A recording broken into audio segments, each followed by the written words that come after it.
ओम नमो भगवते वासुदेवाय। स्वागत है आप सभी का बरगदेश्वर महादेव मंदिर उन्नाव के इस दिव्य यूट्यूब चैनल पर। आज हम सुनने जा रहे हैं ब्रह्मपुराण का अद्भुत प्रसंग। अश्वत्थ पिप्पल तीर्थ, शनैश्चर तीर्थ, सोम तीर्थ, धान्य तीर्थ और विदर्भा संगम तथा रेवती संगम तीर्थ की महिमा।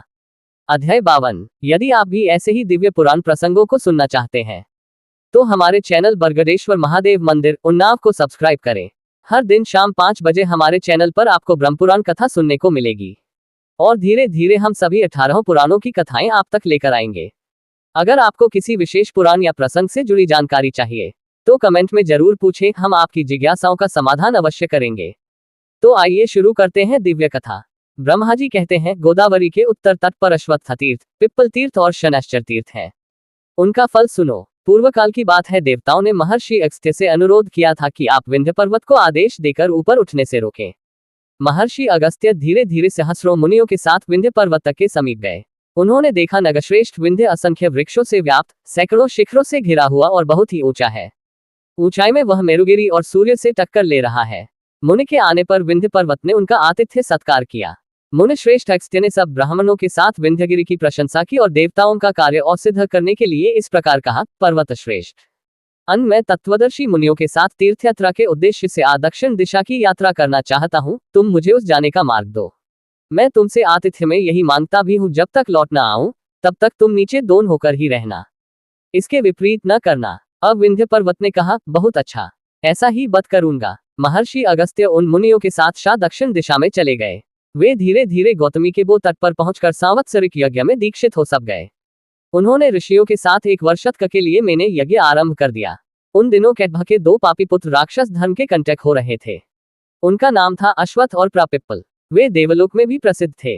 ब्राह्मणों को पीड़ा देना उनका नित्य का काम था। ब्राह्मणों का तकाष्ट देख महर्षिगण गोदावरी के दक्षिण तट पर नियम पूर्वक तपस्या करने वाले सूर्यपुत्र शनैश्चर के पास गए और उनसे उन राक्षसों के सब अत्याचार का कह सुनाए।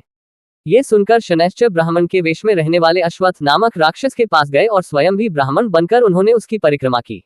उन्हें परिक्रमा करते देख राक्षस ने ब्राह्मण ही समझा और प्रतिदिन की भांति माया करके उस पापी राक्षस ने उनको भी अपना ग्रास बना लिया। उसके शरीर में प्रवेश करके शनि ने उसकी आंतों को देखा। शनि की दृष्टि पड़ते ही वह पापात्मा राक्षस वज्र के मारे हुए पर्वत की भांति क्षण भर में जलकर भस्म हो गया। अश्वत्थ को भस्म करके वे ब्राह्मण रूपधारी शनि दूसरे राक्षस के पास गए। वहां उन्होंने अपने को वेदाध्ययन करने वाले ब्राह्मण के रूप में उपस्थित किया, मानो वे विनीत शिष्य थे। और पिप्पल गुरु। पिप्पल ने पहले की ही भांति अन्य शिष्यों के समान शनैश्चर को भी अपना आहार बनाया, किंतु उदय में प्रवेश करने पर शनि उसकी आंतों पर दृष्टि डाली। उनके देखते ही वह भी जलकर भस्म हो गया। इस प्रकार उन दोनों को मारकर सूर्यपुत्र शनैश्चर ने मुनियों से पूछा, अब मेरे लिए कौन सा कार्य है, आप लोग बताएं। मुनियों को बड़ा हर्ष हुआ। उन्होंने शनि को इच्छानुसार वर देना चाहा। शनैश्चर बोले, जो मेरे दिन को नियम से रहकर अश्वत्थ का स्पर्श करें, उनके सब कार्य सिद्ध हो जाएं और मेरे द्वारा होने वाली पीड़ा भी उन्हें न हो। जो मनुष्य अश्वत्थ तीर्थ में स्नान करें, उनके भी सब कार्य सिद्ध हो जाएं। जो मानव शनिवार को प्रातःकाल उठकर अश्वत्थ का स्पर्श करते हैं, उनकी समस्त ग्रह पीड़ा दूर हो जाए। तब से उस तीर्थ को अश्वत्थ तीर्थ, पिप्पल तीर्थ और शनैश्चर तीर्थ भी कहते हैं। अगस्त्य, सात्विक, याज्ञिक और सामग आदि 16,108 तीर्थ वहां वास करते हैं। उन तीर्थों में किया हुआ स्नान और दान संपूर्ण यज्ञों का फल देने वाला है। इसके आगे विख्यात सोम तीर्थ है। उसमें स्नान और दान करने से सोमपान का फल मिलता है। औषधियां पूर्वकाल से ही संपूर्ण जगत की माताएं हैं। उन्हीं में यज्ञ, स्वाध्याय और धर्म कार्य प्रतिष्ठित है। औषधियों से ही समस्त रोगों का निवारण होता है। उन्हीं से अन्न की उत्पत्ति और सबके प्राणों की रक्षा होती है। एक दिन औषधियों ने मुझसे कहा, सुरश्रेष्ठ, हम लोगों को एक ऐसा वे पति दीजिए जो राजा हो। उनकी बात सुनकर मैंने कहा, तुम सबको राजा पति रूप में प्राप्त का होगा। तब उन्होंने पुनः प्रश्न किया, इसके ये लिए हमें कहाँ जाना होगा।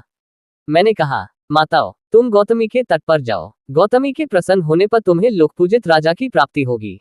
ये सुनकर वे वहां गईं और गौतमी की स्तुति करने लगी। औषधियां बोली, भगवान शंकर की प्रियतमा पर पुण्यसलीला गौतमी, यदि आप इस भूतल पर न आती तो संसार के प्राणी, जो नाना प्रकार की पापराशियों से तिरस्कृत एवं दुखी हो रहे हैं, क्या करते। नदीश्वरी, भूमंडल के मनुष्यों के सौभाग्य का अनुमान कौन कर सकता है। जिनके महापातकों का नाश करने वाली आप जगन्माता गंगा उनके लिए सदा ही सुलभ है। तीनों लोकों की वंदनीय व जगत जननी गंगा, आपके वैभव को कोई नहीं जानता, क्योंकि कामदेव के शत्रु भगवान शंकर वह भी आपको सदा मस्तक पर लिए रहते हैं। मनोवांछित फल देने वाली माता, तुम्हें नमस्कार है। पापों का विनाश करने वाली ब्रह्ममयी देवी, तुम्हें नमस्कार है। भगवान विष्णु के चरण कमलों से निकली हुई गंगा, तुम्हें नमस्कार है। भगवान शंकर की जटा से प्रकट हुई गौतमी देवी, तुम्हें नमस्कार है। इस प्रकार स्तुति करने वाली औषधियों से गंगा जी ने कहा, देवियों बताओ तुम्हें क्या हूँ। औषधियां बोली, जगन माता, हमें अत्यंत तेजस्वी राजा को पति रूप में दीजिए। गंगा जी ने कहा, माता औषधियों, मैं अमृत रूप हूँ, तुम भी अमृत स्वरूपा हो, अतः तुम्हें तुम्हारे योग्य ही अमृतात्मा सोम को पति रूप में देती हूँ। गौतमी के इस वरदान का देवताओं, ऋषियों, चंद्रमा तथा औषधियों ने भी अनुमोदन किया। इसके बाद वे सब अपने अपने स्थान को चली गईं। जिस स्थान पर औषधियों ने समस्त पाप संताप का निवारण करने वाले अमृत स्वरूप राजा सोम को पति रूप में प्राप्त किया, वह सोमतीर्थ के नाम से प्रसिद्ध हुआ। वहां स्नान और दान करने से पितर स्वर्ग में जाते हैं।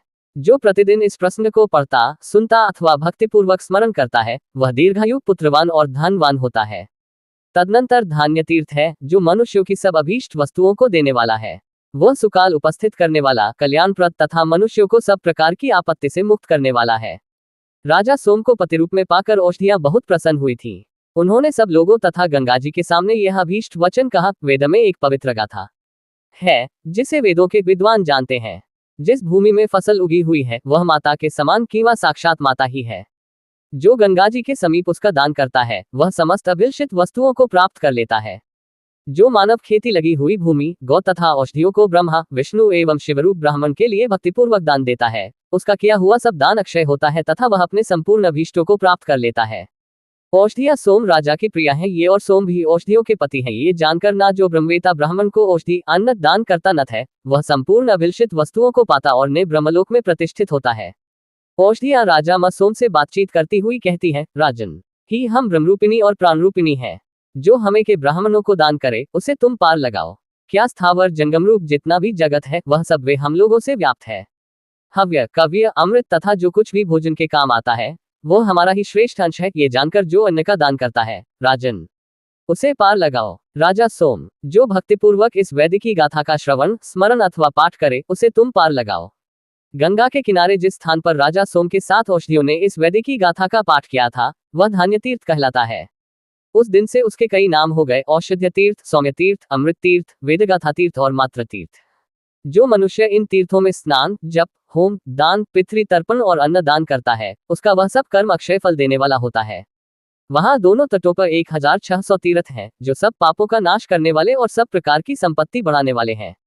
वहां विदर्भा संगम और रेवती संगम तीर्थ भी हैं। अब उनका वृतांत बतलाऊंगा। पुराणवेता पुरुष उसे जानते हैं। महर्षि भरद्वाज एक बड़े तपस्वी महात्मा थे। उनकी बहन का नाम रेवती था। वह कुरूपा थी। उसका स्वर बड़ा विकृत था। प्रतापी भरद्वाज गंगा जी के दक्षिण तट पर बैठकर बड़ी चिंता करने लगे कि इस भयंकर आकार वाली अपनी बहन का विवाह किसके साथ करूं। कोई भी तो इसे ग्रहण नहीं करता। अहो, किसी के कन्या न हो। कन्या केवल दुख देने वाली होती है। जिसके कन्या हो, उस प्राणी की जीते जी पग पग पर मृत्यु होती रहती है। इस प्रकार वे अपने सुंदर आश्रम पर तरह तरह के विचार कर रहे थे। इतने में ही कठ नाम के एक मुनि वहां भरद्वाज मुनि का दर्शन करने के लिए आए। उनकी अवस्था 16 वर्ष की थी। शरीर सुंदर था। वे शांत, जितेंद्रिय और सगुणों की खान थे। कठ ने आते ही भरद्वाज को प्रणाम किया। भरद्वाज ने उनका विधिपूर्वक पूजन किया और आश्रम पर पधारने का कारण पूछा। कठ ने कहा, मैं विद्यार्थी हूं और इसी उद्देश्य से आपका दर्शन करने आया हूं। जो उचित हो वह कीजिए। भरद्वाज ने कठ से कहा, महामते, तुम्हारी जो इच्छा हो पढ़ो। मैं पुराण, स्मृति, वेद तथा अनेक प्रकार के धर्मशास्त्र सब जानता हूं। तुम शीघ्र अपनी रुचि बतलाओ। कुलीन, धर्मप्रायण, गुरु सेवक तथा सुनी हुई विद्या को तत्काल धारण करने वाला शिष्य बड़े पुण्य से प्राप्त होता है। कठ ने कहा, ब्राह्मण, मैं निष्पाप, सेवाप्रायण, भक्त, कुलीन और सत्यवादी शिष्य हूँ। मुझे अध्ययन कराइए। एवमस्तु कहकर भरद्वाज ने कठ को संपूर्ण विद्या पढ़ाई। विद्या पाकर कठ बड़े प्रसन्न हुए। उन्होंने भरद्वाज से कहा, गुरुदेव, आपको नमस्कार है। मैं आपके मन के अनुकूल दक्षिणा देना चाहता हूँ। आप कोई दुर्लभ वस्तु भी मांग सकते हैं। बताइए, क्या दूं? जो शिष्य अपने गुरु से विद्या प्राप्त करके भी उन्हें मोहवश दक्षिणा नहीं देते, वे जब तक सूर्य और चंद्रमा की सत्ता रहती है तब तक नरक में पड़े रहते हैं। भरद्वाज ने कहा, यह मेरी बहन अभिकुमारी है। इसको विधिपूर्वक ग्रहण करो और पत्नी बनाओ। इसके प्रति प्रेमपूर्ण बर्ताव करना, यही मैं दक्षिणा मांगता हूँ। कठ ने बहुत अच्छा कहकर गुरु के आदेश से विधिपूर्वक दी हुई रेवती का पानी ग्रहण किया और उसके सुंदर रूप की प्राप्ति के लिए वहीं रहकर देवेश्वर शंकर की आराधना की। रेवती ने भी शिव की प्रसन्नता के लिए उनका पूजन किया। इससे वह सुंदर रूपवती हो गई। उसका प्रत्येक अंग मनोहर दिखाई देने लगा। अब उसके रूप की कहीं समता नहीं थी। वहां रेवती के स्नान करने से जो जल की धारा प्रकट हुई वह रेवती नाम की नदी हुई, जो रूप और सौभाग्य प्रदान करने वाली है। फिर कठ ने उसकी पुण्यरूपता की सिद्धि के लिए नाना प्रकार के दर्भों कुशोक से अभिषेक किया। इससे विदर्भा नाम की नदी प्रकट हुई। जो मनुष्य रेवती और गंगा में श्रद्धापूर्वक स्नान करता है वह सब पापों से मुक्त हो विष्णुलोक में प्रतिष्ठित होता है। इसी प्रकार जो विदर्भा और गौतमी के संगम में स्नान करता है उसे तत्काल भोग और मोक्ष की प्राप्ति होती है।